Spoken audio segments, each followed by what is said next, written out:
My name is Carl, and I have always loved the solitude of the forest. There was something about the rustling leaves and the distant hoots of owls that made me feel at peace. But after what happened last autumn, I swore never to set foot in those woods again. I had planned a solo camping trip in Blackwood Forest, a place known for its dense fog and eerie silence. I pitched my tent near a small clearing, close to an abandoned cabin that, according to local legends, had been deserted for decades. As the sun dipped below the horizon, the fog thickened, rolling in like a living entity, swallowing the trees and leaving me in an unsettling, gray abyss. Then I heard it, a whispered at first. I thought it was the wind, but the words were distinct. Ethan ... double quotes, my breath hitched. I spun around, flashlight trembling in my grip. But there was nothing, just the thick mist curling around the trees. I forced myself to dismiss it as paranoia and climbed into my tent, zipping it shut. But the whispering didn't stop. It grew louder, more insistent, like voices overlapping, speaking a language I couldn't understand. My heart pounded against my ribs. Then, something brushed against the fabric of my tent. I held my breath. A shadow loomed just beyond the thin nylon wall, its form indistinct but undeniably human. I bolted, snatching my flashlight and backpack. I burst from the tent and ran toward the only visible structure in the suffocating fog. The abandoned cabin. The door creaked open under my desperate push, revealing an interior coated in dust and decay. Furniture lay in splinters, and an old rocking chair sat eerily still in the corner. I pressed my back against the wall, trying to calm my breathing. Then I saw them, figures, barely visible through the grimy window, moving slowly through the fog. Their outlines were distorted, flickering like candle flames in the mist. My stomach twisted as I realized they weren't walking, they were floating. A floorboard creaked behind me. I spun around, my flashlight flickering. The air turned ice, my breath visible in the dim beam of light. In the farthest corner of the cabin, a figure stood pale, with hollow eyes and a twisted grin. It opened its mouth, and a chorus of whispers erupted from the darkness. I don't remember running. One moment I was inside, and the next, I was sprinting through the woods, fog swirling around me like ghostly hands trying to pull me back. Somehow, I found my car. I don't even recall unlocking it, just the sheer terror of starting the engine and peeling out onto the road. When I returned the next morning to retrieve my gear, there was no sign of my tent, no footprints, no disturbances in the soil. The cabin burnt to the ground. Only ashes remained, smothered by the ever-present fog. I never went back. My name is Daniel, and I have always enjoyed hiking alone. There's something about the quiet of the forest that makes me feel like I can escape the chaos of life. But what happened to me last year changed everything. I was deep in the woods, following an old trail when the sun began to set. The shadows stretched longer, and an uneasy silence settled over the trees. I quickened my pace, hoping to reach a safe spot before nightfall. That's when I heard it. Footsteps. At first I thought it was my own, an echo in the emptiness. But when I stopped, they continued crunching through the leaves just behind me. I turned around, heart pounding, but there was no one there. Just endless trees and the dimming light of day. I shook off my fear and pressed on, but the footsteps followed. Sometimes closer, sometimes farther, but never stopping. Dread settled in my stomach like a heavy stone. I needed to find shelter fast. That's when I saw it, an old, run-down cabin nestled between the trees. It looked abandoned, but at that moment, it was my only refuge. I sprinted to the porch, yanked the door open, and stepped inside. The air was stale, filled with the scent of decay. Dust coated the floor, disturbed only by my own hurried footprints. Or so I thought. A second set of footprints trailed, right behind mine. My breath hitched. I turned back toward the door, but it slammed shut with a force that sent dust swirling into the air. The temperature plummeted, my breath turning to mist before my eyes. I wasn't alone. A creak came from the floorboards behind me. I turned, flashlight shaking in my grip. A figure stood at the far end of the room, half hidden in the shadows. Its limbs were too long, its head tilted unnaturally to one side, its mouth stretched into a grin. But it had no eyes, just hollow sockets that seemed to drink in the darkness. Then it moved, not walking, not running, just appearing closer, in jerky, unnatural bursts. My legs finally obeyed, and I bolted for the door, yanking it open with all my strength. Cold air slammed into me as I stumbled out into the forest. The footsteps followed. I ran until my lungs burned, the sounds of pursuit never ceasing. When I finally saw my car, I nearly collapsed in relief. I fumbled with my keys, throwing myself inside and locking the doors. My headlights cut through the night, illuminating the empty road ahead. But in the rearview mirror, just beyond the glow of my taillights, the figure stood watching, still grinning. I never went hiking alone again. My name is Kevin, and I never should have gone into those woods. I knew the legends, the warnings from the locals, but I thought they were just stories meant to keep kids from wandering too far. I was wrong. It was supposed to be a simple weekend camping trip with my two friends, Mark and Jason. We wanted to escape the noise of the city, spend a couple of nights under the stars. The first day was uneventful, the usual campfire stories and laughter. But as darkness fell, an unsettling feeling crept over me. The woods seemed too quiet, as if every creature had disappeared. Then Jason saw him first. "Guys, there's someone over there." His voice was barely above a whisper, but it sent a shiver down my spine. We turned to where he was pointing, at the edge of our campfire's glow, just beyond the trees. A figure stood motionless, tall, gaunt, watching. The firelight reflected off his eyes, two glowing red orbs, burning like embers in the darkness. "Who the hell is that?" Mark whispered. The figure didn't move, didn't make a sound, just stood there, staring. Jason grabbed a flashlight and pointed it toward the figure, but as soon as the beam hit, he was gone. Not in a running motion, just gone, as if he had never been there. We didn't sleep that night. Every so often, I swore I could hear twigs snapping just beyond our campsite. Mark tried to joke about it, but his voice was strained. By morning, none of us wanted to admit it, but we were rattled.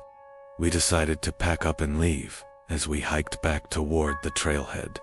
The fog rolled in, thick, suffocating, turning the world into an endless gray void. Then, I heard it. Mark scream. I turned, just in time to see him being yanked off the trail, disappearing into the fog. Jason bolted after him, and I followed, my heart hammering.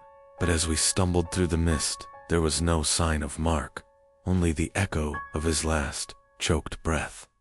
Then Jason stopped dead in his tracks. "Kevin, he's here." I followed Jason's gaze and felt the blood drain from my face. The red-eyed man was standing just feet away, his grin stretching too wide, his eyes burning through the fog. Before I could react, Jason was gone, dragged into the mist by unseen hands. I heard him choking, gasping, and then silence. I ran. Branches tore at my skin as I sprinted through the trees, lungs burning, heart pounding. I didn't stop until I saw the outline of an old, decaying house through the fog. It was the only shelter in sight. I stumbled inside, slamming the door shut behind me. The air was stale, thick with rot. The wooden floor creaked beneath my weight as I backed away from the entrance. My hands shook as I reached for my phone. No signal. My breathing was ragged, but for the first time in what felt like hours, the silence was absolute. Then, a whisper. "Kevin." The voice was right behind me. I turned slowly, my body frozen in terror. There he was, standing inside the house, his red eyes burning, his grin impossibly wide. The last thing I saw before everything went black was his outstretched hand reaching for me. My name is Nathan, and I used to be a skeptic. Ghost stories, cursed places, things that go bump in the night, I never believed in any of it. That was before I found the door. It was supposed to be a simple day hike. The trail was one I had taken a dozen times before, winding through the dense pine forest behind my grandfather's old cabin. But that afternoon, the path seemed different. The trees loomed taller, their trunks twisted as if they had grown in agony. The air was thick, almost suffocating, and then I saw it, a door, standing alone in the middle of the woods. No walls, frame, just an old wooden door with iron hinges, weathered by time but impossibly intact. It didn't make sense. My rational mind screamed at me to leave it alone, but my curiosity got the better of me. I reached out and turned the rusted handle. The door opened. Beyond it was not the forest, but the dim interior of a house, an old house. Dust-filled beams of light streamed through cracked windows. The scent of mildew and decay clung to the air. Against every instinct in my body, I stepped through. The moment I crossed the threshold, the door slammed shut behind me. Panic surged through my veins. I spun around and grabbed the handle, but it wouldn't budge. My breath came in short gasps as I pounded against the wood. No response. I was trapped then. I heard it. Footsteps.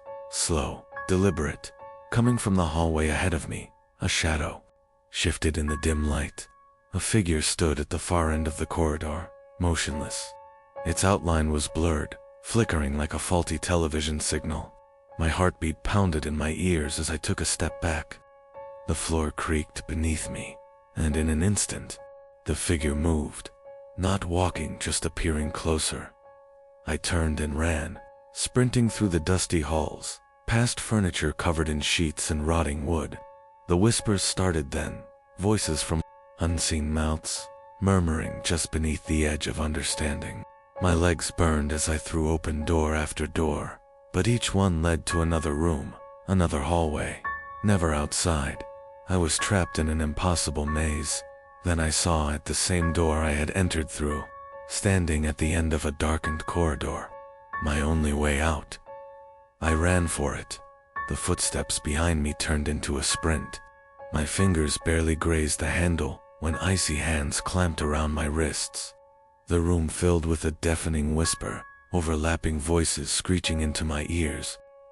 I yanked away, throwing myself through the door, tumbling back into the forest.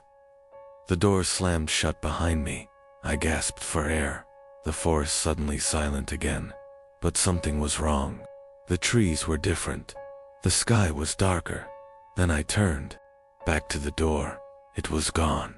Only the empty woods remained, and the unmistakable feeling that I was no longer in the same world I had left. My name is Ryan, and I have always been a night wanderer. The silence of the woods at midnight used to feel peaceful until I learned that something in the dark was watching. It started on a camping trip. I had set up my tent deep in the forest, away from crowded trails, seeking solitude. The first night was uneventful, just the rustling of leaves and the occasional hoot of an owl. But on the second night, I noticed them eyes at first. I thought they were reflections, maybe distant animals, catching the moonlight. But these weren't normal. They didn't blink. They didn't move. They just stared. Dozens of them, surrounding my campsite. A chill ran down my spine as I grabbed my flashlight and swept it through the trees. Nothing. But the moment I turned the light away, I felt them again, closer, watching. I barely slept that night, convinced it was my imagination playing tricks on me. But the next night, it got worse. As I lay in my tent, I heard footsteps circling, slow, deliberate, not an animal. I bolted outside, flashlight shaking in my grip. The trees were empty, no wind, no movement, just silence. But when I turned toward the clearing, my stomach dropped. They were closer now. The eyes. They were higher than before, towering above me, yet there were no bodies, no figures attached to them. Just the glowing, unblinking orbs, staring with unnatural intensity. I ran. Branches whipped against my skin as I sprinted through the forest, the weight of unseen gazes pressing against me. My only thought was escape. Then, through the thick trees, I saw it a house. Old, decayed, but it had walls, a door, something to shield me from them. I stumbled inside, slamming the door behind me. My breath was ragged as I pressed my back against the wooden panels. Silence. Then, a sound tapping on the windows. I turned slowly, my stomach twisting. The eyes were still there, right outside the glass, closer than ever. And now, there were hands, pale, elongated fingers pressing against the glass, dragging slowly across it, leaving streaks of moisture behind. A whisper filled the room. "Ryan, we see you." My blood ran cold. The windows rattled. The door creaked. I knew I couldn't stay. I turned and ran through the house, looking for another way out. The walls felt endless, the corridors stretching on forever. My pulse pounded as I found a back door, throwing it open and sprinting into the forest. Without looking back, I didn't stop until I reached my car. When I returned the next day with help, there was no house, no footprints, just the dense, empty woods. But sometimes, even now, when I look outside at night, I see them watching, unbathed, waiting.